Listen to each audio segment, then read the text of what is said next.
I refuse to not be first. Do we do enough? Well, I never shut up about it. It must have been about 16, 17. We nicked their guilt rings. Right, the bouncer's guilt ring. This is no good for me. That's the reality. If you want the honest truth, and I see it every day. This is Umar for IFL TV, proudly sponsored by Everlast. Well, that was an eventful weekend of boxing. Let's start with the action we saw in this country. Joe Cordina getting back his world title, if you like, after he was stripped of his IBF world title. An incredible fight with Rakhimov. Let's start with that 116-111 scorecard to Rakhimov, though. Insane, wasn't it, Gareth? Yeah, I didn't see that at all, even though it was a brilliant performance by both men, and they both deserve deep praise for their willingness to engage in a war, frankly, from first to last. It was an extraordinary battle. I didn't watch it live. I watched it on replay in the morning because I'd been working in the studio at TalkSport overnight. An extraordinary battle. Fight of the year, I think, so far. It was a very, very... Look, I thought Cordina won it. 115-112 was how I scored it. I knew he'd won by split points decision, but I didn't see that wide score for Rakhimov. I don't know where the judge was looking for that. I thought Cordina was going to have to produce a great performance, and he really showed that he's done the right thing coming down to super featherweight from lightweight, because it's made him a lot more powerful.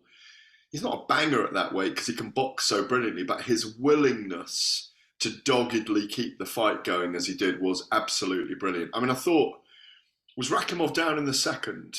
Second round he went down, yeah. Yeah, and I thought Joe might make an early night of it, but these Eastern Europeans, and look, when you looked at Rakhimov's record, obviously he had that good win against Zelfa Barrett, where he was down early in that fight as well. And the performance against Jojo Diaz, who was undefeated at the time and a great world champion. I think Rakhimov's strength and his weakness is that he just can't do anything other than plough forward. And he just takes it to his opponents. It was a brilliant fight. I could see it again. But I did think Joe was a convincing winner on the night, and his stock definitely rose from that performance. Yeah, certainly did. Moving across to Poland, a bit of a shock with Alen Babic getting stopped in the first round. Thoughts? Well, you know, again, Babic, high risk taker. He always goes into a battle into a fight looking to have a war, and these things happen. You know, Bridger, wasn't it? Bridgerweight, yeah. You know, and this is a guy that's fought convincingly at heavyweight as well, but he'll be back. He'll be back. He's a warrior. You know, he'll come back. He'll lick his wounds, and I think we'll see Babic back in action. It was good though that they moved an event to Poland for that market, if you like. I thought that was fascinating. I spoke to Spencer Oliver, who was over there for Sky, and said it was a brilliant atmosphere over there all week. And we know that Poland is a fight country. You know, MMA is very big over there as well. And, you know, I think Andrew Golotar was there, wasn't he, as well, at the event. And, you know, he had some battles downtown. I remember him fighting in the heavyweight division, a bit of a legend in many ways. So Babic will be back. He'll be back, in my view. We saw Martin Bakole get a stoppage win in Poland, and then nearly had a fight with Dillian Whyte afterwards. That was afterwards, was it, rather than before? I'd imagine that was afterwards. Be surprised if he was doing that before his fight, but... Well, I couldn't work out whether it was before or after, but, you know, look, of these things, I remember being there in the media room in Las Vegas when they were talking about Joe Calzaghe and Bernard Hopkins fighting for a good year or two. They were back and forth, and they got it on in the media room, and, you know, 50-50, they said, let's get it on. And we were there. We wrote some notes, wrote the story. Frank Warren's guy was there at the time. Richard Schaefer was there. Boom. Fight was made. And we'll come on to Bernard in a minute as well, I think. But maybe they set up a fight there. I mean, Dillian was offering him upstairs, but I thought Dillian was very cool, calm, and collected. Bakole lost his rag a little bit, but if it was afterwards, he might have still had some adrenaline from the fight. And spoke to Ben Shalom of Boxer on Saturday night, and he's looking to make big fights for Bakole, who I think is 2 with one of the sanctioning bodies, number 2, isn't it? WBA, and he wants Wilder Bakole. Yeah. I mean, is that real? I don't think that's realistic. I know what Ben's saying with the WBA. Obviously, Daniel Dubois is the mandatory for Alexander Usyk, but he wants Wilder v Bakole as sort of a eliminator, if you like, for the winner of Usyk Dubois. But we know Wilder's got other plans in Saudi Arabia. Yeah, they're talking to Joshua, aren't they? Or are they talking to Usyk after this fight with Daniel Dubois, if that's made? I mean, there was a lot of steam around the place last week. I jumped on and spoke to the other side of Eddie Hearn's argument and Amr Abdullah's argument, who works for Skills Entertainment, of course, who's the head of boxing. I should point that out. Not everyone knows that. And they were saying that there's talks going on with all of them. But I spoke to the other side, and Alexander Krasiuk, Alexander Usyk's promoter, said that they are in talks to do the Dubois fight. We know that's being looked at the moment.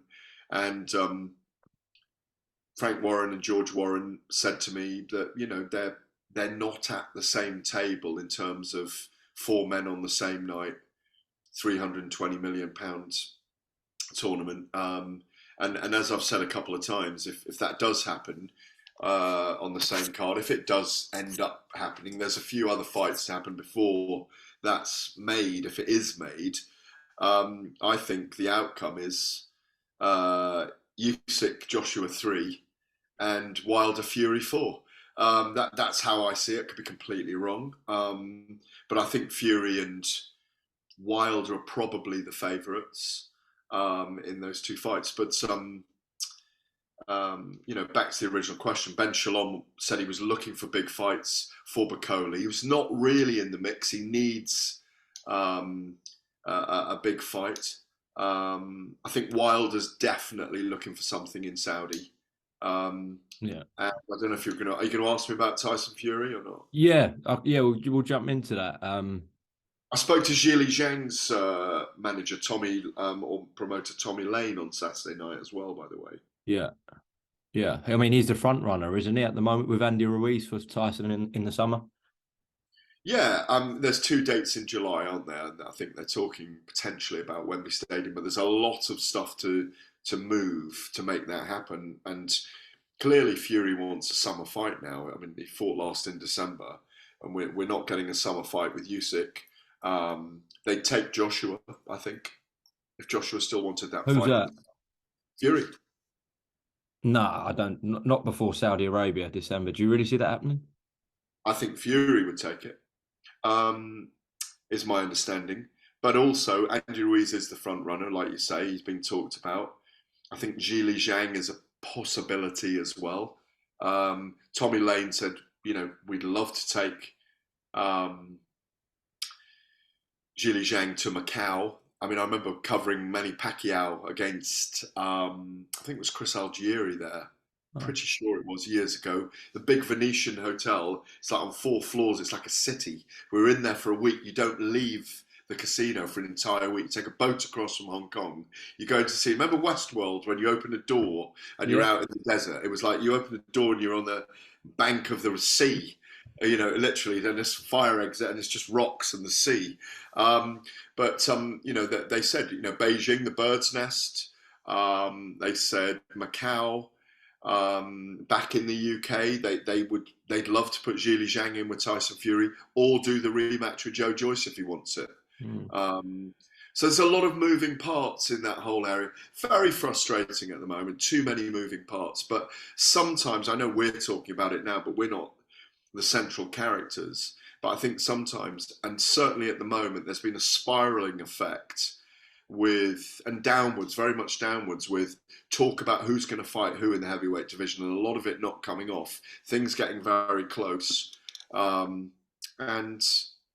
an appetite for it, but there's also a dismay amongst fans and us at times that these heavyweight fights aren't getting made, if that answers your question. Yeah, I see what you're saying, but I mean, it does look like as long as all of these four guys win, if they fight in the summer, that's Usyk against Dubois, Fury against either Zhang or Ruiz, Wilder, whoever he fights, and if Joshua fights Whyte, if he fights in the summer, Joshua said it's 95% done. His fight with Deontay Wilder, he believes in Saudi Arabia. So Eddie's flying with Frank Smith this week. Usyk's side have confirmed they're in talks with Saudi Arabia. I know Tyson's dismissed it, but I'm sure that's just a game he's playing. But I don't believe it's on the same night. I just don't really? see it happening on the same night, on the same card. I don't. I mean, if they pull it off, listen, if they pull it off, amazing.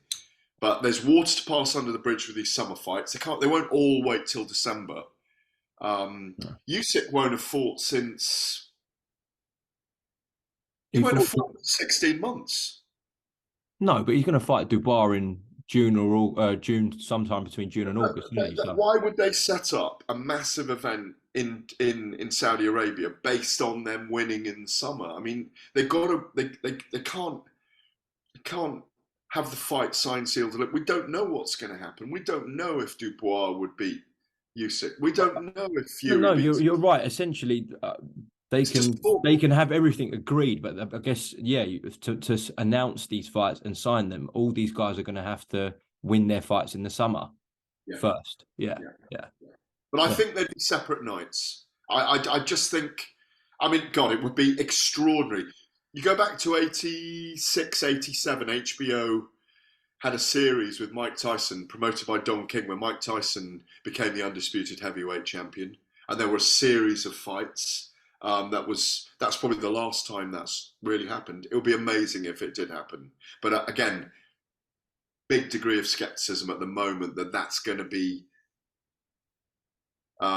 firm rather than just discussed around a table at the moment. But if anyone is going to pull it off, surely it's going to be Saudi Arabia, Gareth. Yeah, but of that magnitude, because they've got the money, they've got the site fee that Vegas doesn't stump up anymore. That isn't produced from that part of the world anymore, as it used to be. You know. Yeah. Well, let's talk about a fight that we saw in Las Vegas. Between. So notice all the segues I keep giving you. Yeah, I know it flows smoothly. Between Tank and Garcia. He's getting a lot of criticism, Ryan Garcia, from some quarters that he quit in that fight. Is that too harsh, or how did you see it? I was disappointed. Not in Ryan Garcia. No, there's two kind of like motorways of thought, if you want. I mean, I watched it live. I'll tell you what I saw, which was I thought Tank showed a good respect and fear of Garcia's power early on, with a lot of that holding. Kind of, I don't mean panicky holding, but he was very, very wary early on of not being caught by Garcia's power. Rightly so. Hit and not be hit, which is what he achieved. He was only hit probably 6-8 times. He's a brilliant boxer. I'm going to come to your point in a minute. What he did was he took 2 rounds to work. I'll find my scoring here. Yeah. He took 2 rounds. I thought he lost the first round. He was very cagey, Davis, in the first round. And I thought he was losing the second initially until that, and he looked uncomfortable in there until that left hook counter, you know? And then I gave him a 10-8. And then I thought he won all the rounds to 5, and I thought he lost 6. I thought Garcia won the round 1 and round 6 I've got down here. But as I thought, Tank's levels are above Ryan Garcia, and he's a very skilled boxer. You could see he was the smaller man. Range was an issue. Garcia was a little bit reckless. I think he should have stayed back and tried to box in the fight more and take it later. But there was, and I always had concerns about this. In fact, I made a tweet about it, as you do when the fight's about to happen. I was worried about the rehydration clause for Ryan Garcia. I know it was made as a bit of an excuse after, but I was concerned about that because those kind of things were stacked in Tank's favour. I picked Tank to win on points or by late stoppage anyway, not as early as that, the 7th round, but certainly from 8-9 onwards, I thought he would be in the box seat to dominate and stop Garcia. There is a weakness to Garcia's body. He was hit really hard with a very short punch from underneath. He didn't bottle it. He couldn't breathe. Yeah, his body told his brain, or his brain told his body to go down. It wasn't. He was beaten. He was beaten. He was hurt. It's sometimes those body shots. We've seen them before. I remember Ricky Hatton doing it to Luis Castillo when on the night Wayne Rooney and Oasis carried his belts out at the, I want to say the Thomas and Mack Centre in Vegas. I was there live. Rooney was out there with him, and Oasis, the boys from Oasis were carrying the belts. Castillo took a knee in the same way, perfect body punch. Where I was disappointed was the billing that this fight had in terms of the way Garcia pursuing Davis, making sure the fight was made, igniting the lightweight division with Devin Haney and Vasyl Lomachenko to come in a couple of weeks' time. I applaud both men for taking that fight, but I think I was disappointed. Not that Ryan Garcia went on a knee and got the count out. He can breathe. Yeah, he couldn't breathe. I mean, if he did, he's no chicken, and he's no spring chicken in the ring. Even though he's a young man, he's had a lot of fights, and he's got a weakness to body shots. And Tank Davis exploited it perfectly. He got in and under. He's a very sneaky man with the eye of the tiger. So I know there's been criticism from some very prominent people that he quit, that he bottled it, but I'm not going with that. I'd like to see a rematch with no rehydration clause as well, and Tank Davis might be happier to do that now. And I'm glad they didn't uphold the belt, the bet rather of winner takes all. I mean, do you think I'm being fair on Garcia there, or I mean, I was disappointed in that I was disappointed in that we didn't get a classic. That's what I was disappointed with, and I thought it was a dominant Davis. He just bossed him in there, even though he held and grabbed and he did what he had to do in that first round and a half. Yeah, I think with that body shot, I think it was in the liver as well. Fighters, it was a liver shot, yeah. Liver shot, yeah. And fighters have said, that your whole body basically shuts down. So I think it's very hard for a non-boxer to say that you quit. You have no idea what he was going through. If other fighters want to say he quit, then they've probably got more of a right to do so, if you get what I'm saying. Well, you can say what you want. Ryan Garcia is not built as a quitter. He went down in his fight with Luke Campbell and he came back extraordinarily. There was nothing in that contest that in the course of those first 6 rounds where you thought, oh, he's on the verge of quitting here. It was a shock. It was sudden. It was the brain telling him that he couldn't go on. If that's quitting, that's quitting. But he got beaten, and I thought he stood up afterwards. He spoke. He took his medicine. That he was very respectful to Tank Davis, and that's fighting. That's boxing. He got caught by an amazing liver punch, as you say. Was a left hook to the liver, wasn't it? Right from underneath as well, right round the side, unprotected, short punch, underneath, ducking under with masses of power. It was like it was like a little man under the bridge with a bomb blowing the bridge up, wasn't it? Conor Benn, formerly charged by Ukad. Get your reaction to that, please, Gareth.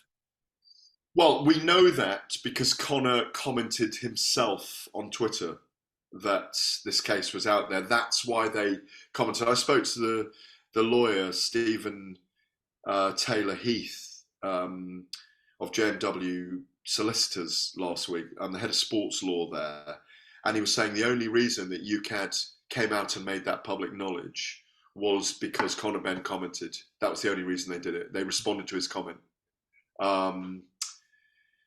He's doing the right thing. They're all doing the right thing, presenting his case to Ukad. I'm really glad he's gone to Ukad. We know that the provisional suspension was made on March the 15th, wasn't it? Charged on April the 3rd.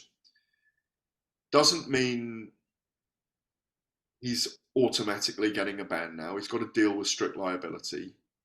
It's good that it's been acknowledged on both sides. There will be a case to be heard now with Ukad will be like the prosecutor. Conor's defence team will be like the defendant. That they will represent the defence, the defendant, and then there will be a panel with a chairman and two other people appointed by resolutions, sporting resolutions, I think it's called, and they will look over this case. Evidence will be looked at. You know, I really do hope. Well, as we know, Conor's claiming, certainly publicly, that there's a problem with the testing. The WBC brought forward the fact that it might have been his diet and eggs. I hope his reasoning within the document allows them to see that he's not a cheat. Obviously, he's had clomiphene in his system twice. If they don't believe he did it deliberately and that it wouldn't have enhanced his performance, whatever the levels of it are, then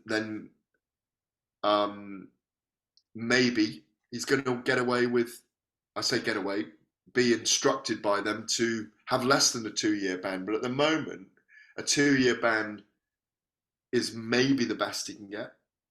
But hopefully, if they accept his reasoning and there's extraordinary things in that report and the defence, it could be shorter.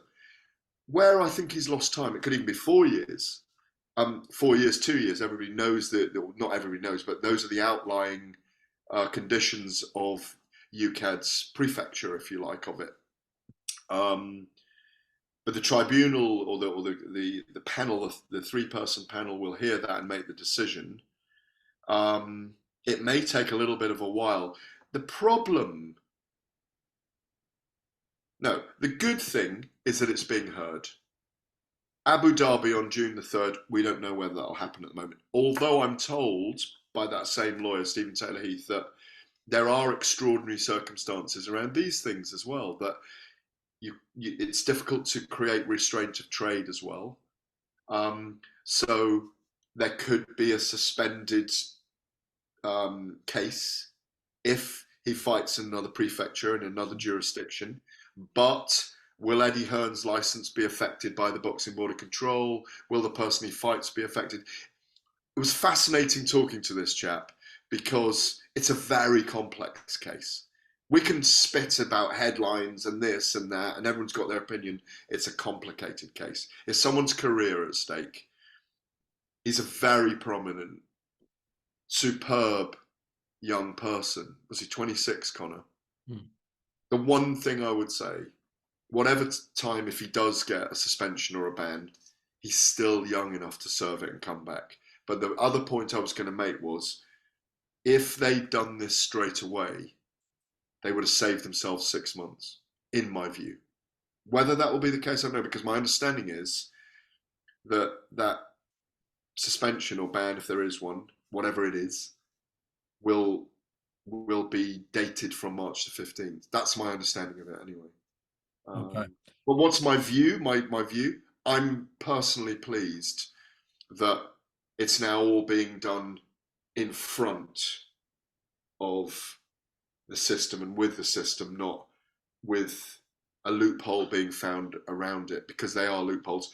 But it does highlight, again, as this lawyer told me, it highlights some of the pitfalls of the system and the fact there are different jurisdictions and all those kind of things, options that Eddie Hearn has outlined that they've had to still put Conor Benn in a ring with someone. All right, and just lastly, before we close off, did you Want have more? You want more? I'm off to Timbuktu with me vape. have you got more in you? not. I've got too much smoke in me right now. I didn't know there was anything else to discuss. Well, yeah, because we're talking about smoke actually. David Adeleye and Fraser Clarke, that clip last night. They were on the live with Spencer Fearon and Tunde Ajayi. Did you see it? No. Oh yeah, this is a bit pointless asking, but Tell me about it, and I'll tell you what I think. Are they going to fight? No. Well, I mean, it might happen one day, but they were having a fight over Zoom last night. So you know, Spencer and Tunde do these lives. They got their own channel. Yes. They had Fraser Clarke on it, and then they added David Adeleye to the live, and it started all very amicable rather for the first 20 minutes because they've got both Fraser and David have both got an eye on Fabio Wardley. So they had that common ground, and then after about 20 minutes, something happened, and they were arguing on it for about 40 minutes, but it was Over what?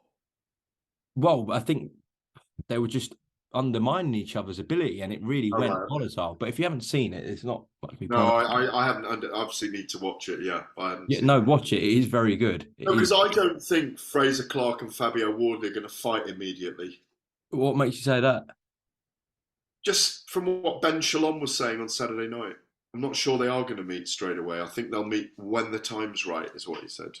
Well, September is the cut-off point. I mean, he's mandatory till September, so That's a way away. Yeah. Yeah. Fraser's not going to wait till September to fight, is he? no, they're talking about a fight in June. Oh, and okay. then having that fight in September with. I think that'd be fantastic if they did. It's a great fight for the Bridge fans. But I think Eddie Hearn's point is if he wins the purse bid, yeah. he's saying, well, you're not fighting June 10th, Fraser, whilst I've, put deposits down, book stuff, looking after Fabio's career. Obviously, if Ben Shalom wins the purse bid, they can do what they want. They can have a fight in between if they want. But Eddie's point is if I win this purse bid, you can't have this fight on June 10th. Otherwise, we're doing something else. So that's where it's at the moment. Thank you. You're more than welcome. Have you frozen or have you just gone silent? No, I'm just waiting for what's next on the, waiting to see where else we're going with this. Well, I wasn't speaking in another language there, Gareth. I was speaking English, but...